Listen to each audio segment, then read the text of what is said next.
Dan yang berikutnya, hadis ke-6. Nabi bersabda, ad-dinun nasihah. Diriwayatkan oleh An Abi Ruqayyah Tamim bin Aus Ad-Dari radhiyallahu ta'ala anhu. Anna Nabiyya sallallahu alaihi wasallam qala, ad-dinun nasihah. Qulna liman? Qala lillah wa li kitabihi wa li rasulihi wa li a'immatil muslimin wa ammatihim. Dinyatakan kata Rasulullah sallallahu alaihi wasallam, diriwayatkan oleh Tamim Ad-Dari, kata Rasulullah, ad-din nasihah. Agama itu nasihat.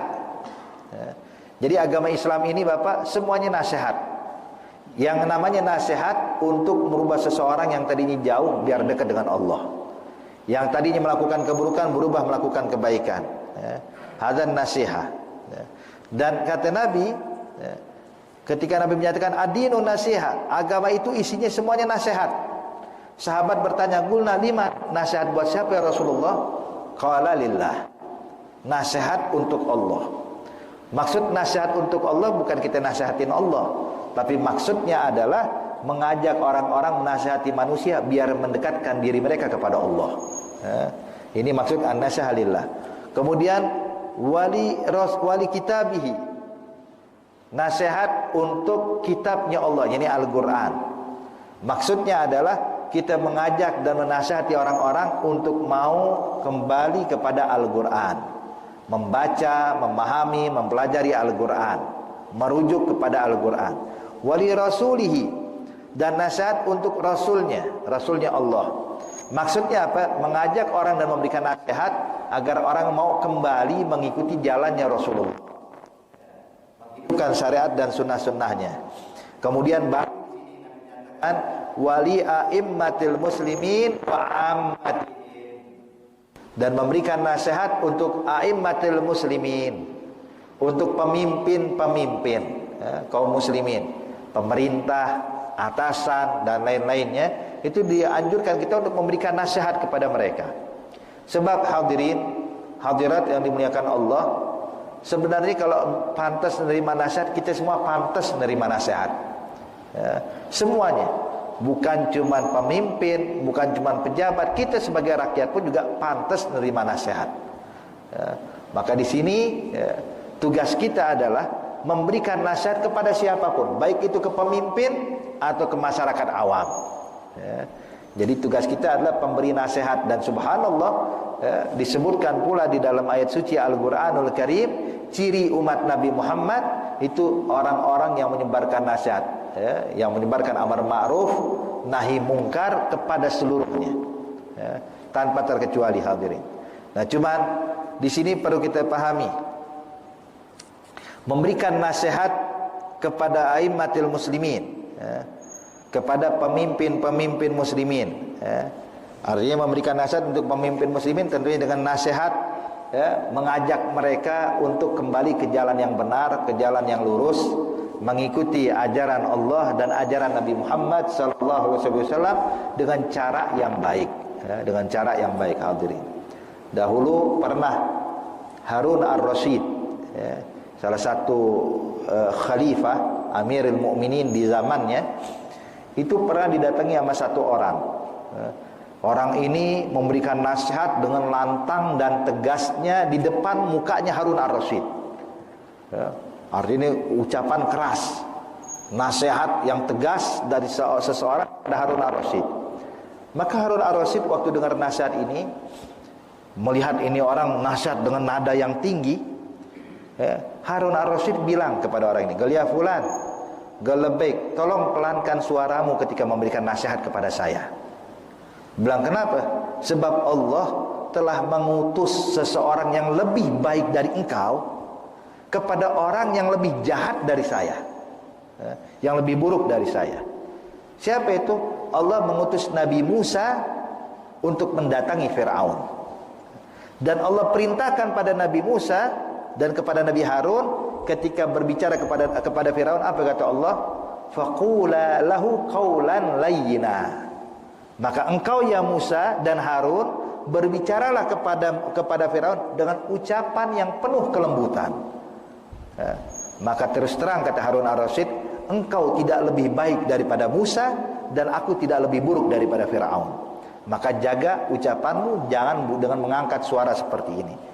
Hadirin, ini ucapan disampaikan oleh seorang Harun ar-Rasyid kepada seseorang yang menyampaikan nasihat. Nah, tugas kita juga hadirin, ketika memberikan nasihat kepada siapapun, mau kepada pemerintah, mau kepada masyarakat, hendaknya memberikan nasihat juga dengan gaulan layyinan, dengan akhlak, dengan uslub yang baik. Sebab kalau kita memberikan nasihat dengan uslub yang baik, dengan cara yang baik, nasihat yang penuh kelembutan, itu bakal lebih bisa diterima dibandingkan yang isinya adalah kekerasan dan juga ucapan-ucapan yang kasar. Contoh, kalau seandainya ada orang ninggalin sholat di sekitar kita hadirin, kalau kita wajib memberikan nasihat kepada dia, berikan nasihat dengan cara yang baik, nasihat yang lembut. Kita nasihati, bimbing dia dengan sabar, kita arahkan dia. Coba kalau kita nasihati dia dengan cara kasar, yang ada dia bakal makin jauh dari masjid, dia bakal tambah lagi meninggalkan masjid, bahkan dia bakal mengajak orang-orang untuk memboikot masjid. Kenapa? Sebab ini di masjid ini orangnya kasar, ini segala macam, akhirnya justru dampaknya lebih buruk hadirin. Tapi coba kalau dengan kelembutan, dengan akhlak, maka bakal lebih besar pengaruhnya dibandingkan dengan sifat yang keras. Sebab Nabi menyatakan, al-arifik mawudi ala syai' ila zanah wa manuzi'a minhu ila syanah. Kata Nabi Muhammad, arifik, kelemah lembutan tidak diletakkan pada sesuatu melainkan akan mengindahkan sesuatu itu, makin indah. Tapi kalau dihilangkan kelemah lembutan dari sesuatu, maka bakal buruk. Ucapan nasihat dengan lemah lembut indah, tapi kalau dihilangkan lemah lembutnya, hanya nasihat saja, bakal buruk hadirin. Hakadha, makanya di sini penting bagi kita untuk at-tanasuh, saling memberikan nasihat. Jadi nasihat dengan tujuan untuk merubah seseorang yang tadinya jauh jadi dekat dengan Allah Subhanahu wa taala. Dan selanjutnya hadirin, dalam memberikan nasihat penting bagi kita berikan nasihat atas dasar kasih sayang dalam hati kita kepada orang yang bakal kita berikan nasihat. Jadi kita ini dasar kita ngasih nasihat bukan benci. Dasar memberikan nasihat bukan karena marah kepada dia, tapi dasar memberikan nasihat karena kita sayang sama orang ini. Hadirin, kalau dasarnya lemah lembut dan kasih sayang, pasti ada besar pengaruhnya. Contoh, kalau kita melihat anak kita berbuat salah, Pak, kita bakal marah, kita akan nasihati anak kita. Cuman dasarnya apa? Apakah kebencian? Lah. Dasar kita memberikan nasihat pada anak kita adalah kasih sayang. Pengennya anak berubah, maka kita memberikan nasihatnya juga dengan hati yang tulus agar anak kita bisa berubah. Tapi kalau tidak ada dasar kasih sayang, cuma memperindah kalimat, memperbagus kalimat, yang kayak begini akan sedikit sekali pengaruhnya hadirin. Sebab keluarnya bukan dari hati, keluarnya cuma di lidah. Hatinya kosong daripada kasih sayang. Hadirin, beginilah poin penting kalau memberikan nasihat kepada seseorang. Niatkan hati kita, kita anggap mereka adalah saudara yang perlu kita tolong, saudara yang perlu kita selamatkan. Dan tujuan kita menyelamatkan mereka agar mereka bisa dekat dengan Allah Subhanahu wa taala, selamat dari azab api neraka Allah. Kalau ini ada pada kita, maka sebarkanlah nasihat. Tapi kalau seandainya tidak ada pada diri kita nih sifat kasih sayang ini, maka introspeksi diri kita dulu sebelum menasihati orang lain. Perbagus dulu, berarti diri kita pun butuh nasihat. Sebab tidak ada kasih sayang di hati kita, maka diri kita pun adalah objek yang pantas menerima nasihat. InsyaAllah hal ini yang kita sampaikan bisa bermanfaat, bisa kita praktekkan dalam kehidupan kita. Amin ya rabbal alamin. InsyaAllah nanti bakal disambung lagi di hadis ke-7 di pelajaran berikutnya. Wallahu ta'ala alam bisawab.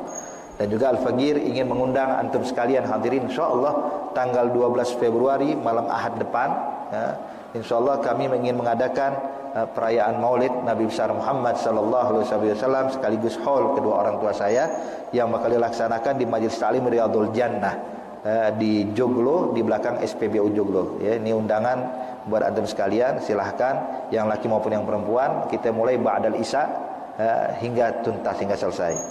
Mungkin ini yang bisa kita sampaikan, lebih kurang yang fikir mohon maaf.